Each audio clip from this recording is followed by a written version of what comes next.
What's up guys, it's Michael and today we're going to be taking a look at the Echo Loop from Amazon. Now as far as I know, this is the first flagship device that some of the bigger tech companies have shipped yet. Apple doesn't have a smart ring, Google doesn't have a smart ring, Microsoft doesn't have a smart ring, Amazon now has the smart ring. And there are other smart ring devices on the market, and we're going to talk more about that toward the end of the video, so be sure to stay and watch this whole video if you want to learn more about some alternative options you might have. At the time of recording this video, in order to purchase this, you actually have to be invited by Amazon. I will leave a link in the description down below to the product page to the Echo Loop. From there, you can actually request an invitation. It is currently $129.99. When this actually launches at retail and you're able to just purchase it without an invite, it's supposed to cost $179.99. So when you actually get invited to purchase it and you decide to place an order, you're gonna get this sizing kit in the mail. Amazon will send you 4 different sizes: small, medium, large, and extra large. Now what these are basically just plastic replicas of the actual loop itself. What you're supposed to do when you get this sizing kit in the mail is try on a few different sizes on a variety of different fingers you think you might actually use the loop with, and then just go about your day. And Amazon recommends you do that for at least a full day, if not multiple days. Once you actually make your purchase, you will of course receive the loop in the mail itself. And it's gonna come just in a very small box. For $129, you will of course get the ring itself in the box. You will also get a charging cradle, or a charging puck if you will. And I do actually like this charging cradle or the puck itself quite a bit.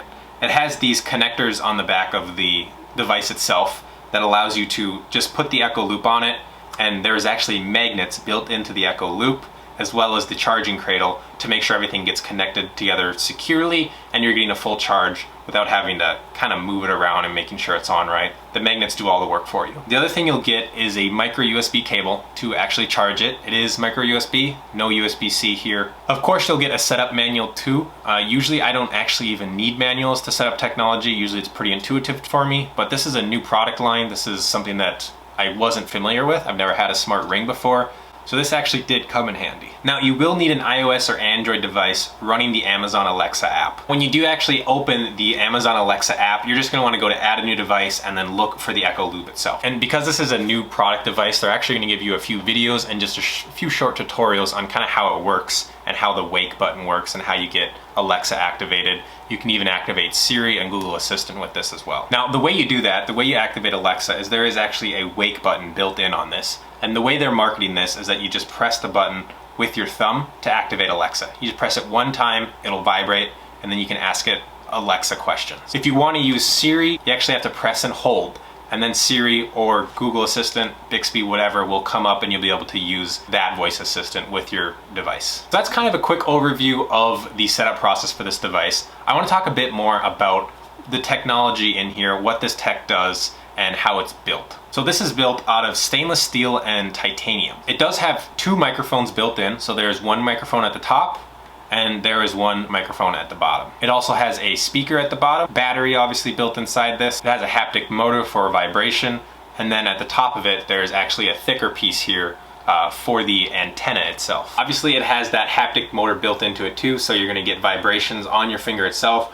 which I found to be actually quite satisfying while I was using the device. I've always been a fan of having a wristwatch that's smart because I get that kind of vibration haptic feedback. So if you get a phone call, it'll vibrate. If you press the button, it'll vibrate.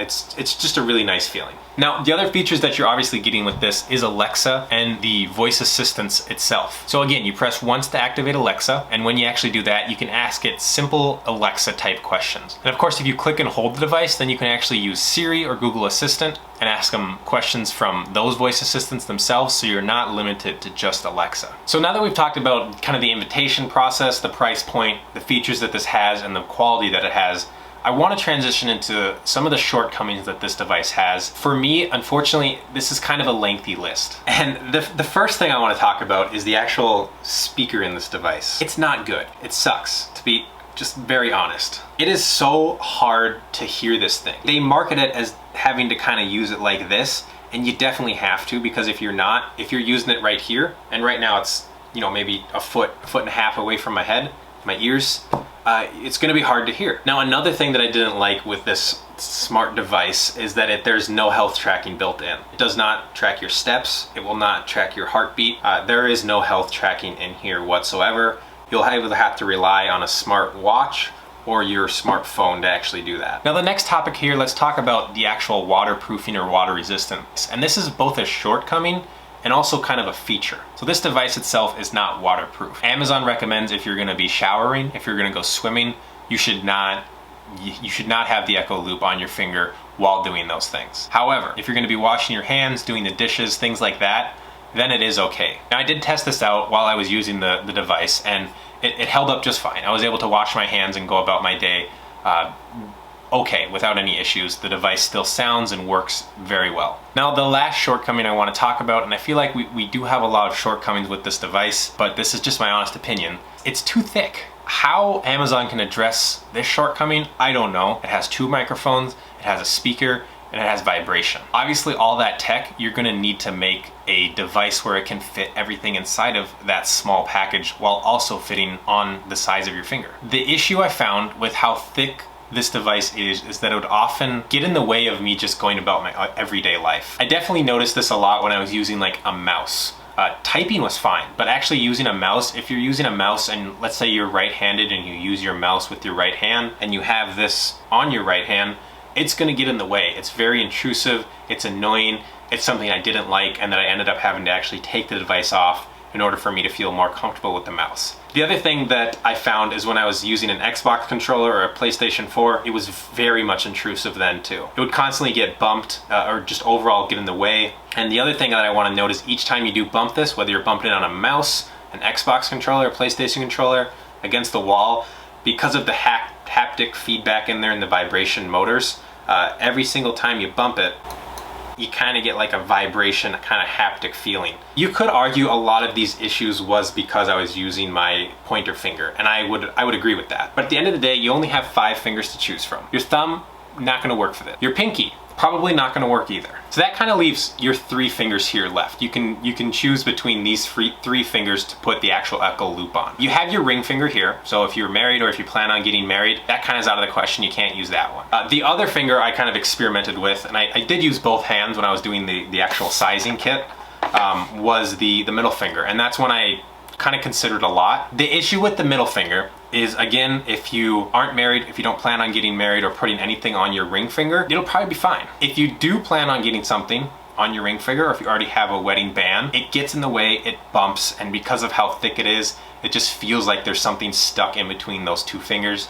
Overall, it just seems too thick. And again, I don't know how to go about this. I don't know how Amazon would fix this with the current technology that we have. You know, I would encourage you, if you're interested in this, I would encourage you to really use the sizing kit for quite a few days. Try out a variety of different fingers, try out a variety of different sizes, and use it for quite a few days and just go about your life to see what might work best for you. All right, so we've talked about the price point for this device. We've talked about the features. We've talked about a lot of the shortcomings that it has. Let's talk a bit about the competition. Now, the competition for the smart ring market isn't too terribly large right now. Again, Amazon's kind of the big flagship one. But there are other rings on the market, if you're in the market for a smart ring, that do different things. What I mean is they feature like RFID and NFC. This device does not feature that. Now, this is something that is pretty much available on most smart watches, but the smartwatch, you have to remember, the price point is quite a bit more. But for $180, or at least $130 right now, I'm not sure if I can recommend this device to really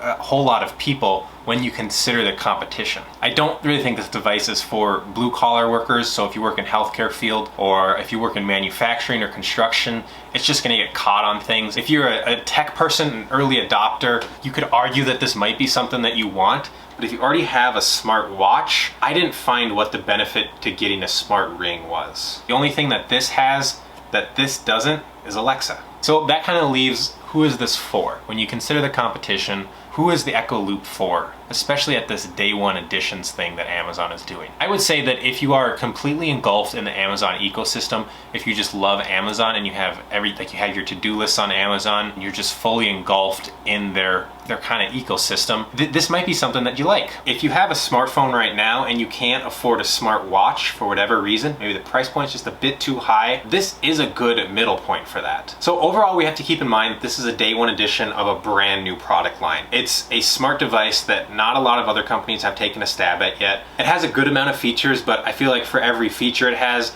there's at least one shortcoming. Again though, if you are interested in this product, if you watch this review and you're like, you know, I don't care about the shortcomings, this is awesome. This is something I want. I love Amazon. The product link is in the description below. I am trying to grow this channel, so please, if you like this video, give it a thumbs up and consider hitting the subscribe button. We'll have more technology and gaming related content in the future. And I would also like to ask you guys, are you interested in the Amazon Halo at all? Because if that's something you'd like me to review, leave a comment down below. Otherwise guys, I'm gonna end it here. Thank you for watching and have a great rest of your day.